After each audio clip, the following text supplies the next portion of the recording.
কোৱা হৈছে যে মধ্যপ্ৰাচ্যত যি যুদ্ধ চলি আছে ইৰাণ আৰু ইজৰাইলৰ মাজত যেটো যুদ্ধ চলি আছে তাৰ কাৰণে আসলতে খাৰুৱা তেলৰ মূল্য বৃদ্ধি হৈছে আৰু এই যুদ্ধ আজি বা কালি ষ্টাৰ্ট হোৱা নাই সেই যুদ্ধ হোৱা আজি প্ৰায় ৩-৪ মাহ উকলি গৈছে আৰু সন্মুখত নিৰ্বাচন থকাৰ কাৰণে আসলতে এই আপোনাৰ ৩ মাহ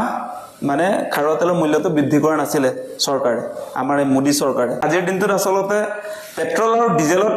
ভাৰত চৰকাৰ আৰু অসম চৰকাৰে কিমান টকা লয় সেই কথাটো আমি বহুতেই নাজানো আৰু সেই কথাটো আমি নাপাতোই আপোনালোকে গম পালে আচৰিত হ'ব আজিৰ দিনটোত আসলতে ভাৰত চৰকাৰ আৰু অসম চৰকাৰে পেট্ৰলত কিমান চাৰ্জ কৰে সেই তথ্যটো আপোনালোকক দিব খুজিছো আজিৰ দিনটোত যদি আপোনালোকে চাই কেন্দ্ৰীয় চৰকাৰে পেট্ৰল 1 লিটাৰত আমাৰ পৰা চাৰ্জ কৰে 19 টকা 90 পইচা 19 টকা 90 পইচা পাৰ লিটাৰ পেট্ৰলত আমাৰ পৰা চৰকাৰে ট্যাক্স লয় কেন্দ্ৰীয় চৰকাৰ মোদী চৰকাৰে লয়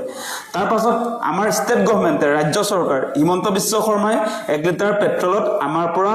ট্যাক্স লয় 18 টকা 80 পইচা এতিয়া যে আপোনাৰ কিবা কিবি নতুন চৰকাৰখনে যে কৰি আছে তেওঁলোকে যদি চৰকাৰখনে যদি সঁচাকে ৰাইজৰ কল্যাণৰ কথা ভাবে তেনেহলে এই যে 18 টকা 80 পইচাকে 1 লিটাৰ পেট্ৰলত ৰাইজৰ পৰা যে আসলতে কৰ ট্যাক্স লয় হেতু নাহিকে কৰিব পাৰে দেখোন ৰাইজক যদি ইমানেই ভাল পায় হেতু কিয় নকৰে আজি আপোনালোকে নিশ্চয় গম পায় যে আমাৰ ৰাজ্য চৰকাৰখনে ভ্যালু এডেড ট্যাক্সৰ নামত ভেটৰ নামত আপোনাৰ 18 টকা 80 পইচা আপোনাৰ পাৰ লিটাৰ পেট্ৰলত চাৰ্জ কৰে যদি আমি পেট্ৰল আৰু ডিজেলত যদি আজিৰ দিনটোত আমি পেট্ৰল আৰু ডিজেলত চৰকাৰে যেটো ট্যাক্স লয় সেই ট্যাক্সটো যদি নলয় আমাৰ পৰা তেতিয়া হলে আজিৰ দিনটোত পেট্ৰল 1 লিটাৰৰ দামটো হ'ব আজিৰ দিনটোত 64 টকা আজিৰ দিনটোত যদি কেন্দ্ৰীয় চৰকাৰ আৰু ৰাজ্য চৰকাৰ মোদী আৰু হিমন্তই যদি আমাৰ ৰাইজৰ পৰা সাধাৰণ ৰাইজৰ পৰা যদি পেট্ৰল ডিজেলত ট্যাক্স নলয় তেতিয়া পেট্ৰলত আজিৰ দিনটোত ৰেট হ'ব পাৰ লিটাৰ 64 रुपीस আৰু ডিজেলত আপোনালোকে জানে ডিজেলত হ'ব 62.74 रुपीस 1 লিটাৰ ডিজেলৰ দামটো হ'বগে যদি ট্যাক্স নলয় চৰকাৰে তেতিয়া 62 টকা 74 পইচা হ'ব কিন্তু আজিৰ দিনটোত কেই টকা হ'লগে আজিৰ দিনটোত কেই টকা আজিৰ দিনটোত আপোনালোকে সকলোৱে দেখিছে যে আজিৰ দিনটোত পেট্ৰলৰ দাম অসমত যদি চাই তেনেহলে 102 টকাৰ পৰা 103 টকা হৈছে ডিপো ওয়াইজ আৰু আপোনালোকে যদি চাই ডিজেলৰ ক্ষেত্ৰত 93 रुपीस 93 টকা হৈছে ক'বাত 94 টকা হৈছে তেনেকুৱা পৰ্যায়ত দাম বৃদ্ধি হৈছে গতিকে আপোনালোকে বিবেচনা কৰি চাওক যে এই চৰকাৰখন সঁচাকে ৰাজ্যৰ পক্ষত আছে না নাই কেৱল পেট্ৰল আৰু ডিজেলৰ যে দাম বৃদ্ধি হৈছে তেনেকুৱা নহয় আপোনালোকে দেখিব যে বজাৰলৈ যদি যায় আজিৰ দিনটোৰ পৰা আপোনালোকে দেখিবলৈ পাব কেনেকুৱা ধৰণে অত্যাৱশ্যকীয় সামগ্ৰীৰ আসলে দাম বৃদ্ধি হৈছে আপোনালোকে নিশ্চয় দেখিব হেয়া লাগিলে দাইলে হওক হেয়া লাগিলে মিঠাতেল হওক হেয়া লাগিলে চাউল হওক যিমান আপুনি দোকানৰ পৰা ক্ৰয় কৰিব শাক-পাচলিৰ পৰা আৰম্ভ কৰি যিবিলাক আমাৰ আসলতে গেলামাল দোকানৰ পৰা যিবিলাক আমি খাদ্য সামগ্ৰী ক্ৰয় কৰো সেইবিলাকৰ আকাশলংঘী মূল্য বৃদ্ধি হৈছে গতে এই ক্ষেত্ৰত এতিয়া আমাৰ ৰাইজে মাগন নকৰা হৈছে এটা সাংঘাতিক এটা কথা হৈছে বে আজিকালি কি হৈছে মানে দাম বৃদ্ধি হলে চৰকাৰে যদি দাম বঢ়ায় তেতিয়া কি কয় মানে মই যে কৈ আছিল আপোনালোকক মানে দেশভক্ত হলে বলে দাম বৃদ্ধি হ'ব লাগে একো নাই বলে দেশৰ কাৰণে হেতু চৰকাৰ বৰঙনি দেশৰ বিপদৰ সময়ত সকলোৱে বলে সহযোগিতা কৰিব লাগে মানে মূল্য বৃদ্ধি যে কৰিছে ইয়াত সকলোৱে হাত উজান দিব লাগে সকলোৱে চৰকাৰ সহযোগ কৰিব লাগে নতুন এটা কনসেপ্ট আজি এই মোদীৰ দিনত হিমন্ত বিশ্ব শৰ্মাৰ দিনত আহিছে সাংঘাতিক কথা বিপদৰ সময়ত এতিয়া আপোনালোকে দেখিছে যে মিঠাতেল বুলে কমকে খাব লাগে বইলহে খাব লাগে বুলি কৈছে মানে তাৰপৰা কৈছে যে চাইনা আৰু জাপান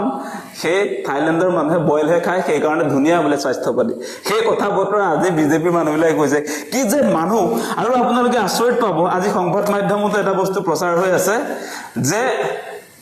মানে ভাৰতৰ ক্ষেত্ৰত ভাৰতৰ লগত কম্পেয়াৰ কৰিছে আজি আপোনাৰ নেপাল আজি বাংলাদেশ পাকিস্তানক ভাৰতৰ লগত কম্পেয়াৰ বাংলাদেশ পাকিস্তানৰ নেপালক কৰিব লাগে নে আমেৰিকা ইংলেণ্ডক কৰিব লাগে লাজ লাগে মোৰ আখাৰীৰ নেশনেল মিডিয়াৰ আজি হেডলাইন হৈছে বুলে মধ্যপ্ৰাচ্যৰ যুদ্ধখনৰ কাৰণে গোটেই মানে আমাৰ ওচৰ চুবুৰীয়া যিকেইখন ৰাজ্য দেশ আপোনালোকক কৈছো মই নেপাল বাংলাদেশ আৰু পাকিস্তান সেই তিনিখন দেশৰ লগত ভাৰতক তুলনা কৰিছে সংবাদ মাধ্যমে আজি ইংলেণ্ডৰ লগত আজি উন্নত ৰাষ্ট্ৰবিলাকৰ লগত সুইজাৰলেণ্ডৰ লগত আজি আমেৰিকা যুক্তৰাষ্ট্ৰৰ লগত যিবিলাক উন্নত দেশ আছে তেওঁলোকৰ লগত কেলে কম্পেয়াৰ নকৰে আজিৰ দিনটোত যে আপোনাৰ ভাৰতীয় টকাৰ মূল্য যে পতন হৈছে আপোনালোকে দেখিছে না নাই আজি মানে 95-97 টকা দিলে এটা ডলাৰ পায় মোদীয়ে কি কৈছিলে $1 equal to 1 Indian rupee note কৈছিলে নে নাই মানে এটকাৰ যিমান আসলে ভ্যালু সেই সমান ভ্যালু US ডলাৰৰ হ'ব বুলি কৈছিলে আজিৰ দিনটোত কেনেকে আসলতে ভাৰতীয় টকাৰ মূল্য পতন হৈছে এই কথাবিলাক আপোনালোকে দেখিছে নে নাই মোদীৰ এই ভাষণটো যে ভাইৰেল হৈ থাকে কংগ্ৰেছৰ দিনত সাংঘাতিক ধৰণে ভাৰতীয় টকাৰ মূল্য পতন হৈছে সেই কথা কৈছিলে আজিৰ দিনটোত আপোনালোকে নিশ্চয় লক্ষ্য কৰিছে সেই তেতিয়া 14 চনৰ আছিল আপোনাৰ 71 টকা এটা ডলাৰৰ বিপৰীতে আমাৰ ইণ্ডিয়ান ৰুপিৰ ভ্যালুটো আছিল 71 টকা এতিয়া হৈ গ'ল আপোনাৰ 95 টকা 96 টকা আৰু সেইটো ভাল মোদী বিশ্বগুৰু যে সেই কাৰণে ভাৰতৰ টকাৰ মূল্য পতন হৈছে আৰু সেইটো ভাল সব ভাল মুঠতে বেয়া একোৱে নাই সব ভাল সেইটোৱে চলি আছে গতিকে আমাক এতিয়া বেয়া পাই লাভ নাই যে সংগঠনৰ মানুহে মাতবোল নকৰে সেই কথাটো নহয় আমি সদায় ৰাইজক হকিয়াই আছিলো যে কোনো কাৰণতে বিজেপিটো আসলতে ৰাইজৰ বন্ধু নহয় জনতাৰ বন্ধু নহয় তেওঁলোকৰ বন্ধু কৰ্পোৰেট হাউস বিলাক আদানী আম্বানী বন্ধু হয় আমাৰ ৰাইজৰ স্বাৰ্থত তেওঁলোকে একো সিদ্ধান্ত গ্ৰহণ নকৰে তেওঁলোকৰ সকলো সিদ্ধান্ত হ'ব আপোনাৰ পুঁজিপতি বনিয়া বিলাকৰ স্বাৰ্থত বেপাৰী বিলাকৰ স্বাৰ্থত